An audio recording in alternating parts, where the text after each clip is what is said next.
everybody. Welcome to our coronavirus quarantine cooking class once again. We appreciate you joining us.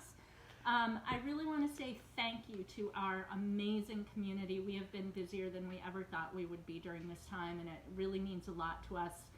Mike and Betsy and the whole staff are so appreciative. Whether you're buying a Euro Scrubby or multiple cases of wine, it all means so much to us that you're supporting us, and you guys are the best.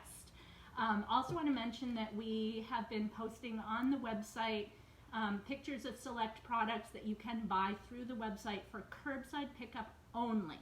If you need to have something shipped or if you have questions or anything, you're still going to need to call us. Those items are available to go through our PayPal, along with gift certificates in any denomination that you need. Great gifts, or great for you to hold on to for a special occasion. We still have tons of wine, 10% off a case, which is 12 bottles, a case or more, 10% off. And we have some great beers, some imported beers, and also a lot of awesome Maine beers. So last week we made lobster macaroni and cheese. I forget, it was so long ago. And our prize for people that sent in their photographs either to Facebook or Instagram or by email was this awesome spatula, and I'm going to pick out a winner. We have a lot more entries than we did last time, so thank you guys for sending pictures and keep them coming. You can email them to info@acooksemporium.com or tag us on Instagram or Facebook. And the winner is Beth Riley. Awesome, Beth, congratulations. We will get this to you whenever you can come and pick it up. And then this week we are giving away a 1 cup measure from Good Grips. This is the larger version. It's awesome because it's got the honeycomb kind of stuff here, and that means you can heat up milk or water or melt butter or whatever, and it will keep it pretty cool to the touch. You can also squeeze it so it's really easy to pour liquids. So again, send pictures of your quiches or pictures of making your quiche, eating your quiche. Whether it's a fail or a success, we'd love to see them, and we'll put you in the drawing for this little guy right here. So we're going to start by making the dough. You can use a pastry cutter, you can use a pastry fork, you can use your hands, you can use a stand mixer or a food processor. I like to do it by hand because I feel like you put a lot of your own love into the food. And it's also just tactile. You can tell what's happening to the butter and stuff that's in there. So we're going to start with 2½ cups of flour. And I'm going to do it in a glass bowl, so hopefully you'll be able to really see what I'm doing in here. I've got a teaspoon of salt and a teaspoon of sugar. And I'm just going to mix those a little bit just to get them mixed in. And then I'm going to take my butter. I'm actually using salted butter, but you can use unsalted butter if you want. It really doesn't matter. It just adds more flavor if there's salt in it. I happen to be a big fan of salt, unfortunately, so I like to use salted butter. But if you have salted butter and you don't want a lot of salt, just leave out the salt that we just put in, unless you've already done that. So I'm just cutting these into 4 pieces, lengthwise. And then I'm just going to cut them into chunks. With my pastry cutter, you can use a knife. The bench knife is great because you can use it for so many different things. We have a bunch of those in stock. So there is a 1/2 cup of butter. 1 stick is a 1/2 cup. And we'll get our other stick going here. If you're using Crisco or lard, you do want to make sure that it's been chilled really well. Those tend to be a little bit softer. Butter when it's cold, and do not freeze it or it will take forever to mix it in.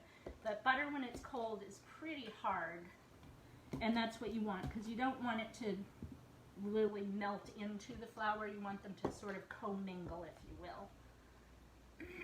So there's our butter and our flour mixture, and we're just going to toss this around, and I'll show you how to use the pastry cutter as well, or the pastry blender, but I like to just break up my butter into its little cubes. And then I'm just going to gently squish the cubes with my thumbs and fingers and just start kind of breaking them down just a little bit. And this is going to take a couple of minutes. If you have arthritis or anything like that, this probably isn't going to work for you. You'll want to use a pastry blender or a food processor. The problem with the food processor is you don't want to over mix your dough. The less you mix it, the tenderer and flakier it's going to be. You can get a really tough dough if you mix it really hard, mix it too much. So in the recipe, I think it says mix it until it looks like couscous or oatmeal, and those aren't really good descriptors. I'll show you once it's really mixed, and you'll see what I mean. It's really hard to describe it in words. So I'm still mixing it with my fingers, just kind of pressing the flour into the butter. While I'm doing this, I'm just going to talk about fillings for a sec. If you're not doing the bacon, or if you are doing the bacon, if you wanted to do broccoli or ham or anything like that, you do want to make sure that your fillings are cooked. So ham obviously is already cooked, but you want to steam your broccoli or saute it, or saute asparagus or anything like that. You want all of your fillings to be cooked before you put them in. The onions that we're using have been sauteed, and part of that is to get rid of the kind of bitey onion flavor. When you saute it, that kind of cooks out and you get a lot of the sugar, so you get a lot of the sweetness of the onions, which adds really nice flavor. So you can see this is starting to break up a bit. Still got a little ways to go, but I'm going to quickly show you how to use the pastry blender. So this is what it looks like. It's got these fins here. They're not sharp, they're not going to cut you. They also come with wire. You can get them with wire. I find them to be a little flimsy. These are nice and rigid, so they're going to really go in and cut up that butter. And what you're doing is you're just making the butter smaller and smaller and smaller so that it's mixing and, like I said, commingling with the flour, but you don't want it to actually be melted into the flour.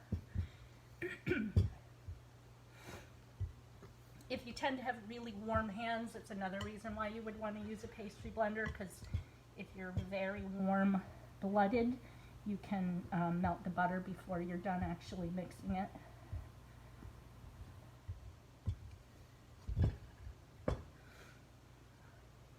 So the butter does tend to get a little caught on the ridges there, so you want to get those off every so often. I'm going to go back to the fingers because that's my preferred method.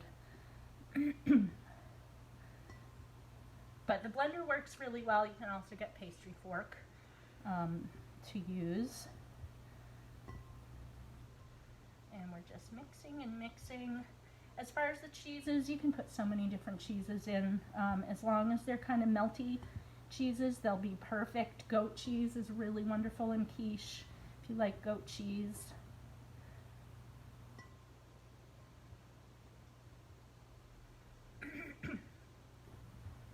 And this is getting pretty good, but still some big chunks in there, so you don't want anything big like that. You want to keep mixing it and mixing it, kind of squishing them together. And you can start to see how it's getting kind of looking a little flaky. Again, this still has a ways to go, but you start to get the idea of how flaky that is, and that's kind of what you're looking for. Another note on this dough is I found when I made the quiche a little bit earlier, there was a lot more dough than I really needed. So we're also going to make some pinwheels. I had a beautiful plate full of pinwheels here for you, but some little Now You're Cooking elves seem to have eaten most of them, which just goes to show you how good they are, and they're really easy to make. And you can put those right in the oven with your quiche while it's baking. Just want to keep an eye on them so they don't burn.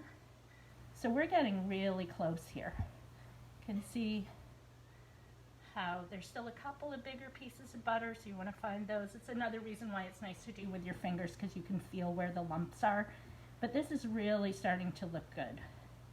So I don't know if you can see how it doesn't really look like couscous and it doesn't really look like oatmeal, but it's kind of ragged, it's light. And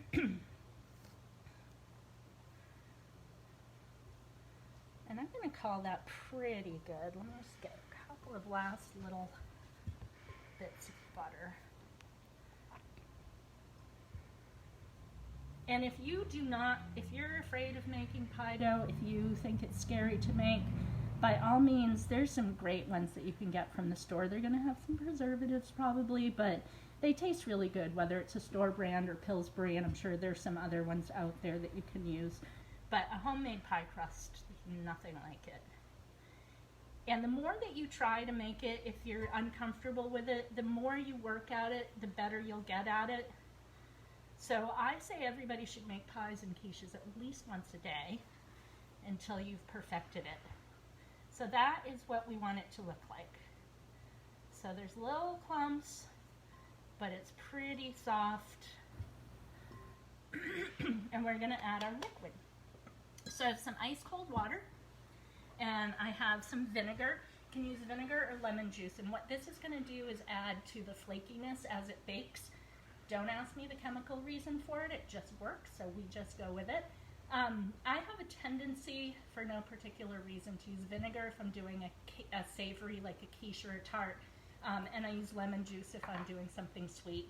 And it really doesn't matter because you can't really taste it anyway. So we're just gonna pour that right in the middle. And you'll notice I'm not gonna mix this together. I'm gonna kind of toss the water and the flour mixture together. Again, you want to be really careful about over mixing. And that, by the way, was 6 tablespoons of water. I believe the recipe says 6 to 8. You want to start on the lower side. You can always add more, but you can't take it out.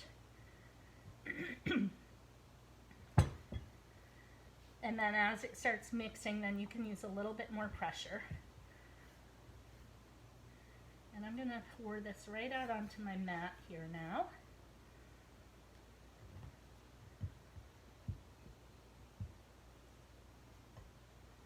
The bowl. And then I'm just really, really gently kneading this together. It's not like a bread dough where I'm like, you know, really giving it a lot of muscle. I'm just being as tender and as gentle as I can be with it.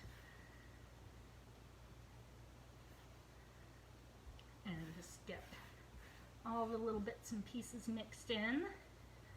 And then just maybe give it a little bit more just to make sure it's all ready to roll.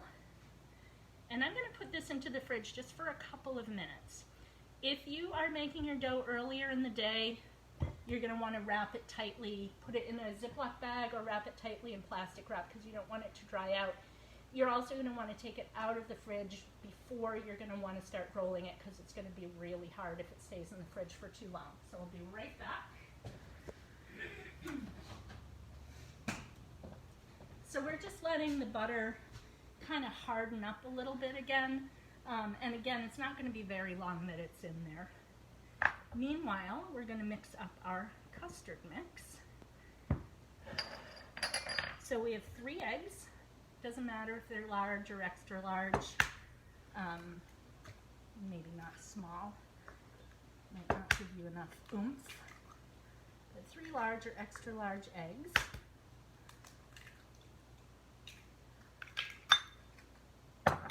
And we have a 1.5 cups of half and half. I have some Worcestershire sauce. You can use soy sauce. It just adds a little bit more flavor. You absolutely do not need to use it, but it gives it a little kind of background flavor. Got 1/2 teaspoon of salt. And this is supposed to be 1/2 teaspoon of pepper, but it's probably not going to be quite, but whatever you've got. And then we'll just whisk this up. You want to make sure that your 3 eggs are completely broken up so the yolk is all mixed in really nicely.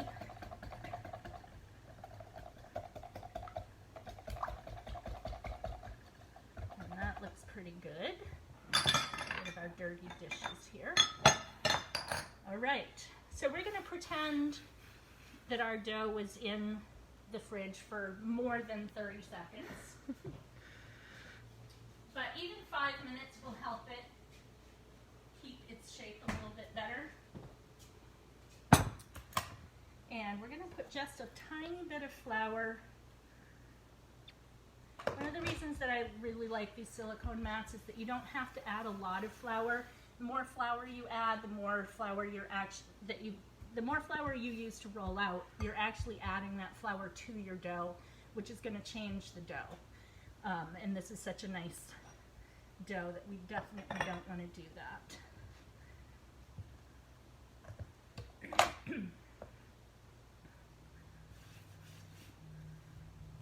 All right, so we'll make a little disc here, and then I'm going to roll it out. Make sure I don't spill anything everywhere. So you want to roll away from you, and you can roll towards you, but don't just go back and forth.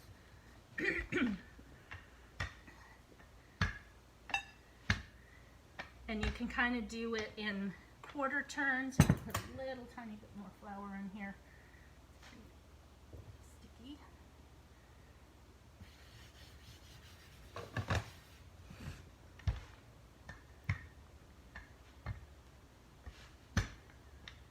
And it's really hard to roll it into a perfect circle, so don't even worry about trying. And I want to make sure that that's quite a bit bigger than my dish. Polish pottery. And then just gently, I'm going to pop this in here, unfold it. I'm going to press it down so that it's in what I like to call the corners, even though it's not square, but into the edge here between the sides and the bottom. And then I'm going to take some scissors, and I'm just going to trim so it's about an inch or so wider, or around the edge. But hold on to this extra dough because we're going to make some of those pinwheels with that, so don't throw it away. Very important. And you can just use kitchen shears for this, or scissors if they're clean. Okay, now this is probably the hardest part for most people. If you don't want to do this, don't do it. Just leave it the way it is. It doesn't really matter. This is just an added, edge that looks a little bit more complete. So I don't know if you can see, I'm folding this, folding it and squeezing it together. So I'm folding the edge and squeezing it and leaving it a little bit above the edge of my pie dish. So folding it over.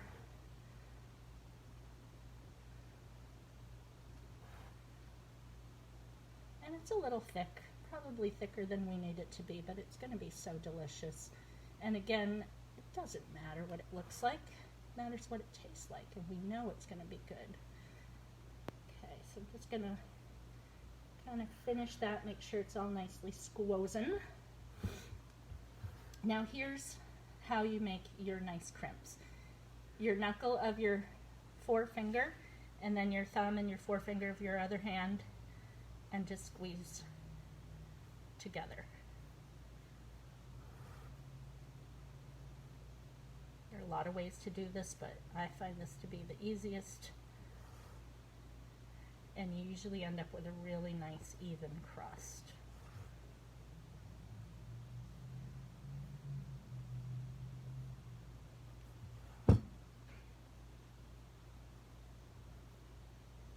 And again, don't worry about it being perfect. Worry about it tasting good. And the more often you do this, the nicer your crust is going to look. So if you have a big dinner party coming up, just do a couple of practice quiches. So we're going to now do a little bit of cheese in the bottom. I'm using Swiss cheese. Use whatever kind of cheese tastes good to you. I cooked up my bacon earlier. I actually did it in the oven, which worked out really well. Put it on a sheet pan with some parchment paper at 400 degrees for about 18 minutes or so, and then I checked it and switched the levels on the oven. And you can cut yours up or crumble it up more than I have, or you can leave it in big pieces. It's all gonna cut up when you slice your quiche. And we have some onions that I sauteed a little earlier in butter, so it's a little bit congealed, but they're gonna still taste good. And as long as you get them so they're kind of what we call translucent, so they're not like sheer white or yellow, then you've cooked them enough. You don't need to get them really brown, although if you do, you'll have a nice caramelized onion flavor. Okay, there's that. And then the rest of the cheese.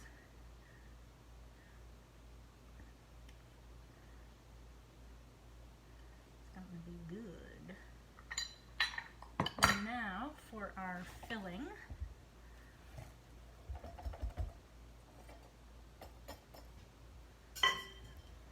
And you want to pour the filling so that you're getting all over, so you don't have any dry spots. You want to make sure it's really even.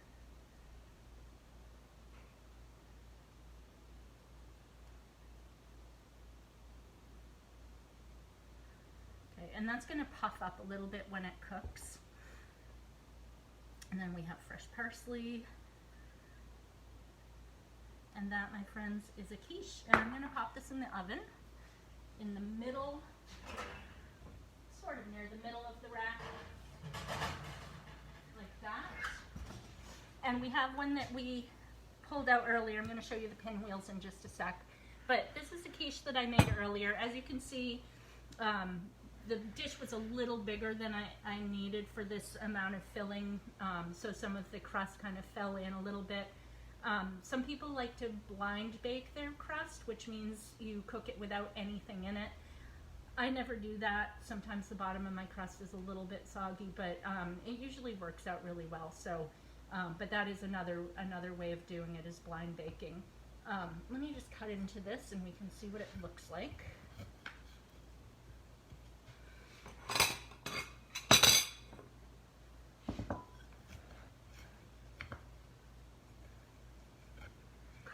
Nice and flaky. So there you go. So you can see the bacon in there a little bit. It's a little pale because it's bacon, and there's onion in there, and that's going to taste really good. Can't wait to get into that. And quickly to do the pinwheels with, unfortunately, a little bit of parsley in them, but that's not going to hurt anybody. Getting our greenery for the day. We're just going to roll this out more or less evenly. I'm going to take a little bit of butter. You can melt your butter and brush it on if you want. You don't need a lot of butter because there's a lot of butter already in the pie dough. We're just going to smear a little butter on here. And this is not a scientific recipe, so it doesn't need to be. There's that. We've got a little bit of sugar, which I'm going to put over the whole thing. Not too heavy, just enough. A little bit of cinnamon.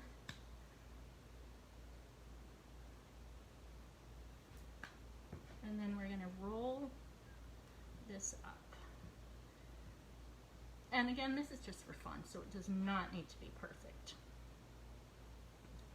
Roll that up, and then you're going to cut it maybe 1/2 inch or so pieces. And when you put it on the pan, just flatten it down just a little bit. And you can cook that at 400 with your quiche. And probably take about 10 minutes or so. Just keep an eye on it because the butter will brown pretty quickly on the bottom. So those are cinnamon sugar pinwheels.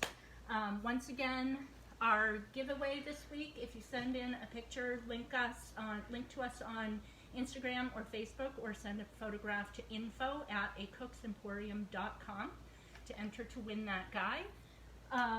Check out the website, because as I said, we're putting up pictures of items that you can buy through PayPal for curbside pickup only. If you need shipping or anything like that, again, give us a call.